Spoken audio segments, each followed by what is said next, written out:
బాబీ సృష్టించిన ఈ డాకు మహారాజు సక్సెస్ అనేది ఒక్క రోజులో వచ్చింది కాదు. 20 ఇయర్స్గా అతను ఒక్కొక్క స్టెప్ ఎక్కుతూ వచ్చాడు. నాకు ఎప్పటికి గుర్తు, అరౌండ్ 2003లో అనుకుంటా, మీ ఇద్దరం నేను చిన్నకృష్ణ గారి దగ్గరికి వెళ్ళాను.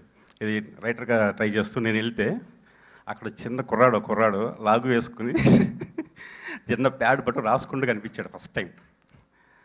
అప్పుడు మా ఇద్దరికి చిన్న పరిచయం ఏర్పడింది. ఆ తర్వాత మా ఇద్దరం కలిసి ఫిషర్మన్ కోవ్కి, చెన్నై దగ్గర ఫిషర్మన్ కోవ్లో సిట్టింగ్కి తీసుకెళ్తే ఒక రూమ్, మా ఇద్దరికి ఒక రూమ్ అలాట్ చేశారు. పొద్దున్న లేచిన తర్వాత రెండు విషయాలు అడిగాడు. ఒకటి, నేను బాబాయ్ని పిలుస్తాను అన్నాడు. ఓకే అన్న. నా డైరెక్టర్ అవ్వాలి ఉందన్నాడు. ఏమో అవ్వచ్చేమో అన్న. కానీ నిజంగా సీరియస్గా తీసుకుని నిజంగా డైరెక్టర్ అయిపోయాడు. అది అదృష్టం కూడా అయ్యింది కాదు, చాలా కష్టపడితే అయ్యాడు. చాలా కష్టపడతాడు. ఒక రకంగా చెప్పాడు, ప్రతి పైకి రావాలంటే ఎవరైనా కష్టపడతాడు. బాబీ దగ్గర ఉన్న లక్ష్యం ఏంటంటే ఎవరైనా చెప్పినా కూడా తీసుకుంటాడు ఫస్ట్. అది రిసీవింగ్ యాంటీనా ఓపెన్ చేసి పెట్టుకుంటాడు ఇట్లా. అంటే ఒక చిన్న కుర్రాడు చెప్పినా, ఎవరైనా కొత్త కుర్రాడు చెప్పినా కూడా, నేను డౌట్ అడిగినా కూడా దాని గురించి వర్క్ చేసి వాడిని సాటిస్ఫై చేయాలి. ఏదో నీకేం తెలియదు అని పక్కన పెట్టడం ఇది లేదు. ఆ లక్షణమే అతనికి సక్సెస్ తీసుకొచ్చిందని నేను అనుకుంటున్నాను. అతని సక్సెస్ వెనకాల ఉన్న అందరూ తోడయ్యారు లక్కీగా. కాస్తల శ్యామ్ గారి దగ్గర నుంచి మంచి పాటలు రాశారు ఆయన. అలాగే బ్యూటిఫుల్ హీరోయిన్స్ శ్రద్ధ గారు, ప్రజ్ఞ గారు, అలాగే తమన్ గారి గురించి చెప్పక్కర్లేదు. ఆయన గురించి చాలామంది చాలా చెప్తారు. నేనేం చెప్పినా కూడా దాన్ని తక్కువగా అనిపిస్తుంది. Extraordinary sir, extraordinary. ఇకపోతే వేద గురించి ఒక చిన్న మాట చెప్పాలనుకుంటున్నా. ఆ వేద పెర్ఫార్మెన్స్ చూసి షాక్ అయిపోతూ పోయేవాళ్ళం మేము సెట్లో. ఇప్పుడే చెప్తున్నా, ఇక్కడ రికార్డ్ అవుతుంది కాబట్టి ఉంటుంది అది పర్మనెంట్గా. ఆఫ్టర్ కొన్ని ఏళ్ల తర్వాత ఆ పిల్ల పెద్ద అయిన తర్వాత బాలీవుడ్ని తన యాక్టింగ్తో వెళ్ళబోయి హీరోయిన్ అవుతుంది. మళ్ళీ బాలయ్య గారి పక్కన హీరోయిన్గా చేస్తుంది.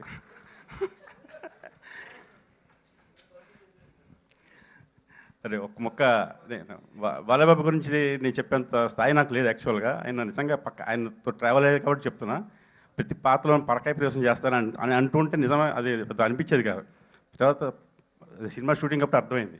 సీతారాం క్యారెక్టర్ అంటే సీతారాం ఇంజనీర్లానే ఉండేవాడు. డాకు గెటప్ వేసుకు కూర్చుంటే నిజంగా కొంచెం దగ్గరికి వెళ్ళాలంటే భయం వేసేది. అలాగా ఆయన పాత్రలో ఆయన పరకాయ ప్రవేశం చేసి లీనమైపోయాడు. ఆయన గురించి ఒక్క ఇన్సిడెంట్ చెప్తా, నేను ముగించేస్తాను. ఆయన పట్టుదల, క్రమశిక్షణ ఎలా ఉంటుంది, ఒక పని పెట్ట ఆయన పొద్దున్నే 3 గంటలు లేచి ఎక్సర్సైజ్ చేసి పూజ చేసుకుని షూటింగ్కి వస్తారు ఆయన. అంటే 3 o'clock అందరు నిద్రపోయే టైం అది, గట్టిగా నిద్రపోయే టైం అది.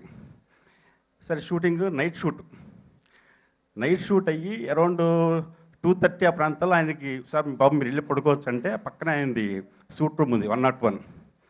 సూట్ రూమ్కి వెళ్ళి ఫ్రెష్ అయిపోయి మళ్ళీ ట్రాక్ సూట్ వేసుకుని బయటకు వచ్చాడు. బాబు ఎక్కడికి వెళ్తానంటే, టైం 3 అయింది కదా, జిమ్కి వెళ్తారా అన్నది. అది దట్ ఈస్ నిజంగా ఆ క్రమశిక్షణ నాకుంటే పట్టుండేది కాదు. కనపడకుండా మేనేజ్ చేస్తారు, చొక్కాలి మా అబ్బాయి.